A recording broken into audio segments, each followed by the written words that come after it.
After a long time waiting, we're finally getting ever so close to the arrival and return of the glorious gore fest that is Doom. Purchasing Wolfenstein: The New Order got you an invite to the multiplayer beta.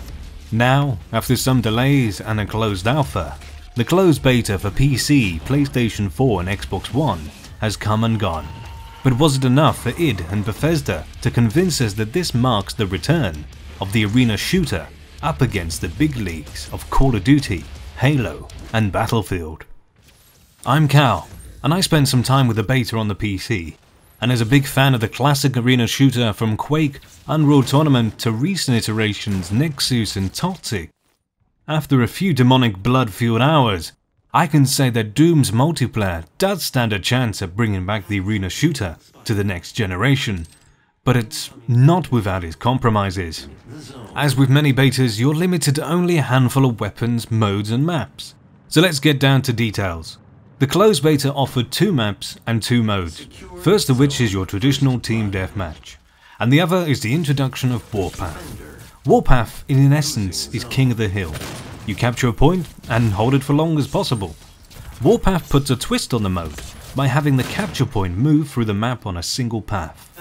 This was the one I spent most of the time on, as players would follow the path and conjugate amongst the capture point and a clash of firearms and gore.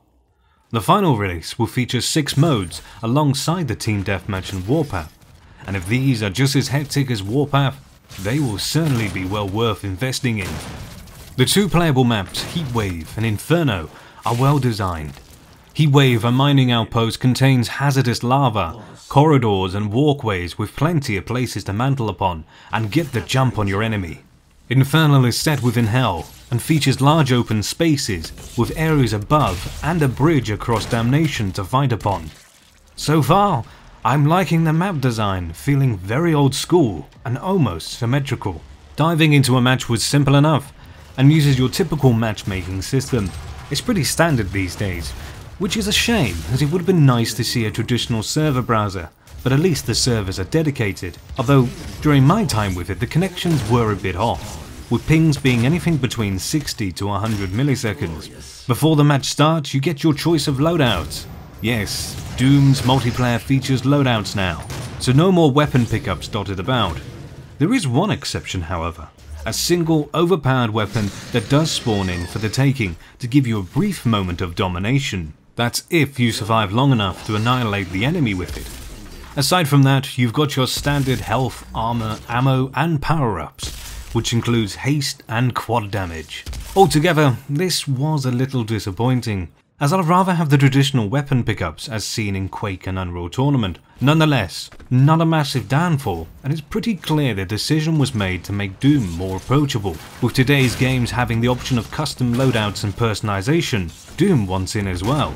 Doom's customization is pretty basic in comparison to the competition. Weapons don't have attachments, so the customization that you have available to you is your Marine's armor and weapons by adding colors, patterns and even taunts to use in game. Now for the nitty gritty, the gameplay. The thing that stands out the most about Doom's multiplayer is the approachable design, which may not sit well for the hardcore fans. It's more like Halo, which doesn't surprise considering the team behind the multiplayer is Certain Affinity, who just so happen to have developed the multiplayer for Halo 4 with 343 Industries. Supporting up to 12 players, it's nothing like Doom's previous multiplayer, but closer to Quake's.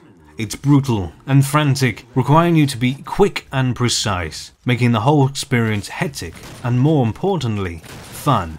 That's easily the best word to describe, other than bloody, is fun. The weapons available are very reminiscent of Quake and Unreal Tournament. You have your rocket launcher, shotgun, sniper rifle and plasma rifle. Of course, there are more, but it's these what will be used the most, especially the rocket launcher. With a fixed crosshair, there's little to no need to aim, so it's all about hip-fire gunplay here. Personally, for a series that fixates itself with destroying evil with hard-hitting destructive weapons, they don't have much of an impact, with weapons sounding rather flat, but that's just my opinion. Same goes for the lack of music during matches, and the announcer's voice lacking any gravitas.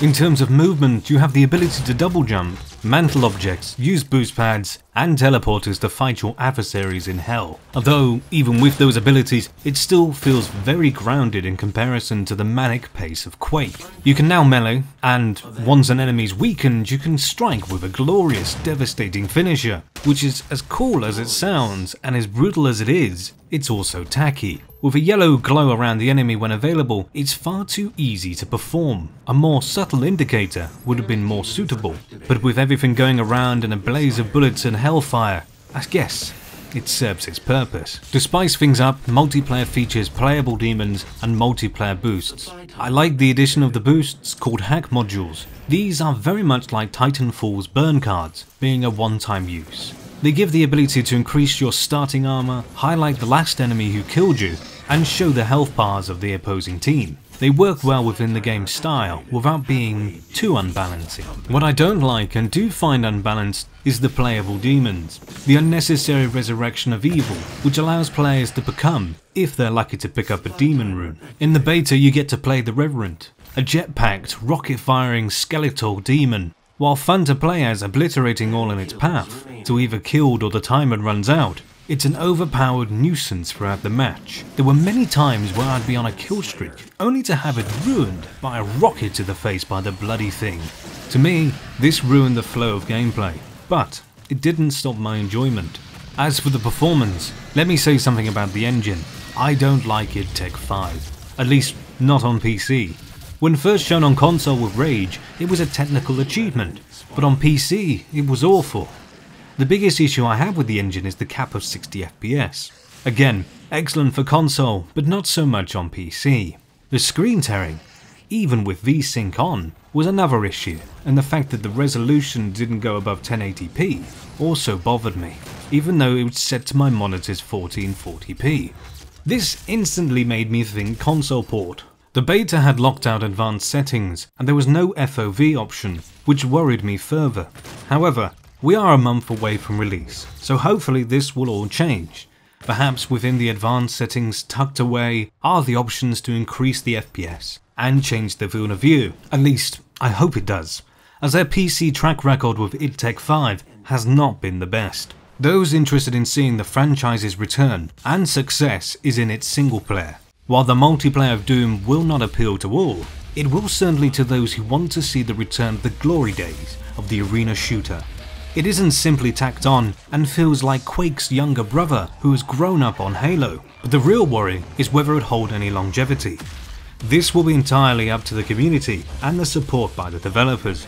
I see it having a home on PC, but only if the performance problems can be fixed, as I just feel the console players are the target, and I don't think they'll be very accepting. We hope you enjoyed the video. For the written article, follow the link in the description below, and don't forget to subscribe to the channel for more news, reviews, and gameplay. Till next time, game on!